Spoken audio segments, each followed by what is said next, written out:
Pork rib day, my favourite day of the week.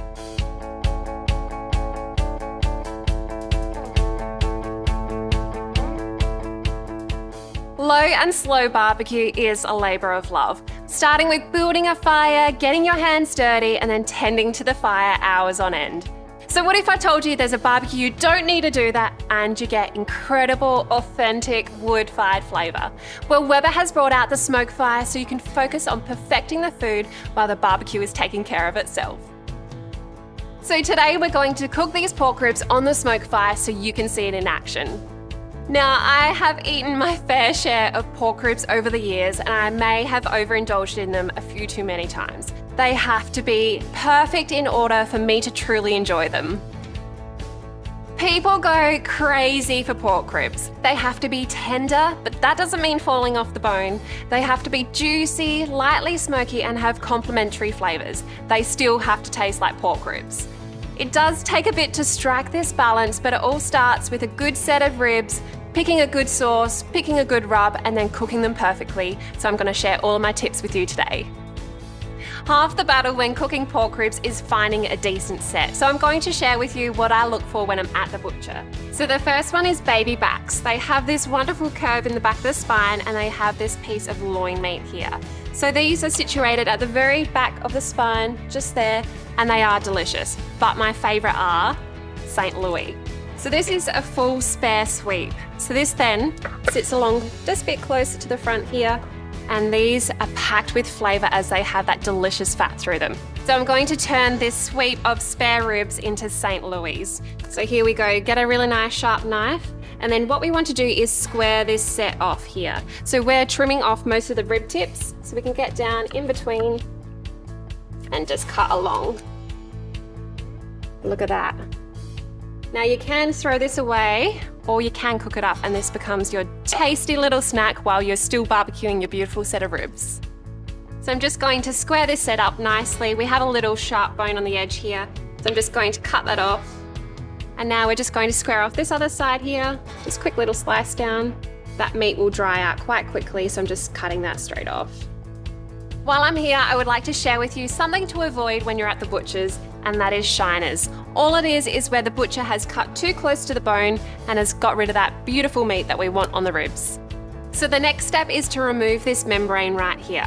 If you leave the membrane on, your rub isn't going to season the meat and the smoke isn't going to penetrate. So I'm going to use some paper towel and a dull butter knife here, and that will help allow you to get right in between the membrane and the meat. I find it easiest to use a butter knife as it doesn't pierce through that membrane. So now we can just lift it off, and then if you need, this takes a little bit of luck and skill. Just keep going along, and then we can get our paper towel on there. Let's see if I can do this in one. This isn't pretty, but it's important to do so you have a nice clean bite through that rib. And look at that. You wouldn't want to eat that, right? These are all ready to go. I'm going to move on to the baby backs. Now our baby backs here. This is the loin meat. If it had a lot of loin meat, I would trim that down as it's really lean and can easily dry out, but these look perfect. All that they need to do is a quick trim on the side here. See, that's not very neat. Just square that up. And then we just need to remove the membrane.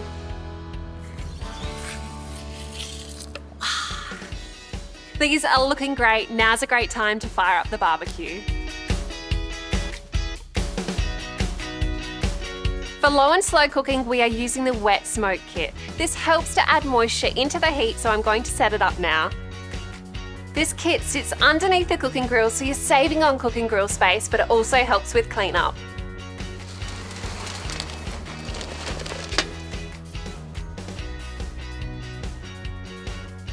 As soon as smoke is visible, you can close the lid. The whole point of low and slow cooking is that you can cook tough meats like ribs or brisket. The long, low, slow cooking times allows for the tough connective tissues, fats and meat to break down into tender, delicious meats. So stick to temperatures between 95 and 135 degrees Celsius. Any hotter than that and you'll be cooking too fast.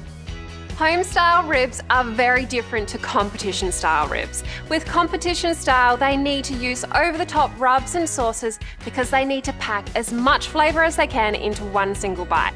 But home style, just use simple rubs and sauces so you can smash at least half a rack to yourselves. So today we're just using a bit of mustard, salt and pepper.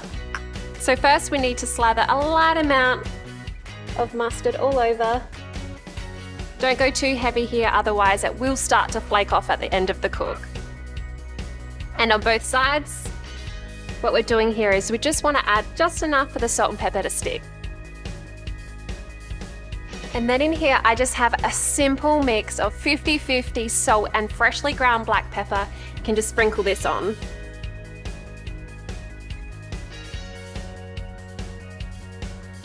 I remember tasting my first pork ribs off the SmokeFire. It was still during the testing phase back at the head office. A couple of us were standing around so eager to taste what the SmokeFire could do. I bit into a pork rib and my gosh, it was so moreish. The smoke flavour just perfectly complemented the pork. So instead of just having one bite to understand the test results, I went back for seconds, thirds and fourths. Rack and stack. These are done, let's get them on the barbie. Our barbecue is preheated, it's time to get these bad boys on. As always, quick brush down.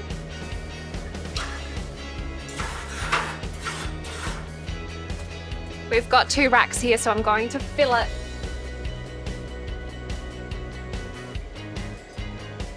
And then close the lid. A super cool feature of the SmokeFire is Smoke Boost. You can activate this at the start of your cooking, and what this does is brings the whole temperature of the barbecue right down to about 70 to 95 degrees, where it's the ultimate smoking point for our pellets. So if you put your food in, it's absorbing this wonderful barbecue smoke, and if you're a low and slow barbecuer, you know this will help with your smoke ring. For our ribs, I'm going to set it for about 1 to 2 hours. If you're doing larger cuts of meat, set it for 2 hours. If you're using Smoke Boost, just keep in mind it's going to affect your overall cook time as the meat is cooking much slower. Our pork ribs have had Smoke Boost for an hour, so it's time to deactivate it. We can do this straight from our phone. Deactivate Smoke Boost, and let's get our temperature back up to 120. 120, set. Perfect. Now let's leave them for another 3 hours. We'll come back and check them, and then they'll be ready to wrap. I think it's time we have a sneak peek. I'm going to give these guys a spritz. It's just apple cider vinegar and water. I love to spritz when I'm low and slow cooking. A bit of extra moisture never goes astray. Oh, have a look at them. Look at that beautiful color from the smoke. Get them all over. We're at the 3-hour mark of them cooking at 120 degrees. At this point, we want the ribs to have a beautiful color, and that means they're ready to wrap.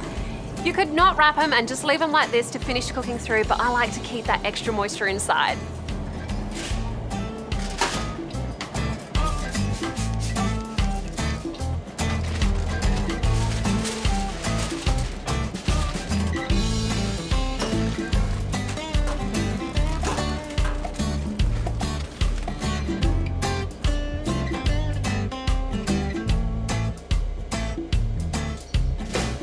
It's time to get saucy. Let's check if our ribs are ready for saucing. They've had an hour in the foil. Let's have a look.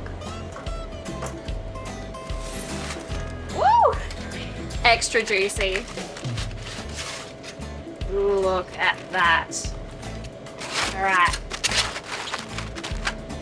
So flip it over. And this is how to test if the ribs are almost ready to sauce. Just bend the back. And if the meat starts to split, see that just there? Whoop, yeah, they are ready for saucing. Here I have just a super simple barbecue sauce. This is one of my favorites.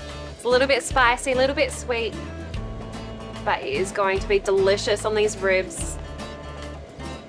Look at that sauciness. Oh yeah. Flip them over. Now you don't want to sauce these too early, otherwise the sauce will caramelize and burn. So just half an hour on with the sauce on the barbecue. You can even squeeze in a quick little cheeky extra base if you like. Look at that. sure you get everywhere. And we'll pop this guy back on the barbecue. And we'll keep going.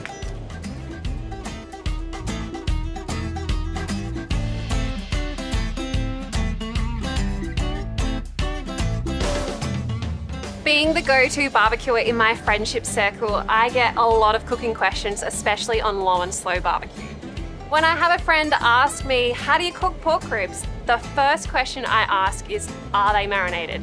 If they say yes, I say, don't even bother, go get yourself a real set. It is so important to find a good butcher with amazing ribs. You're spending this much time on cooking them, you've got to make it worth it. Beautiful. Last set all sauced up. Now these just need to cook for another half an hour, just enough for that sauce to set.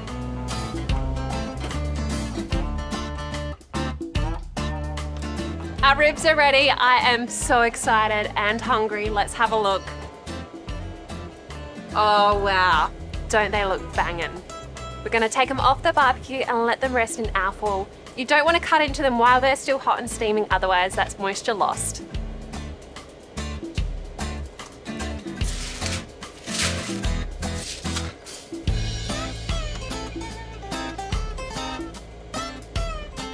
Carving hacks. Now I actually like to cut my pork ribs upside down, so you can see exactly where to cut, right in between the bones. Slice right in. Ooh, nice and juicy. Let's get a couple slices. I'm excited, I'm gonna dig in. I have to have a taste. Mmm. So beautiful and juicy. I don't care if I've got sauce everywhere. You can see it's got that perfect bite, nice and clean off the bone, smoky and so delicious. I should probably present the rest of these nicely and not eat all of them. You can really taste that smoky flavor. They're so deliciously caramelized and so juicy from having that constant temperature inside the barbecue. I have to finish my mouthful before I keep talking. We want to see your perfect bite through. Next time you're cooking pork ribs, take some pictures, upload them onto the socials and tag us. If you're after more recipe inspiration or information on the SmokeFire, head to our website.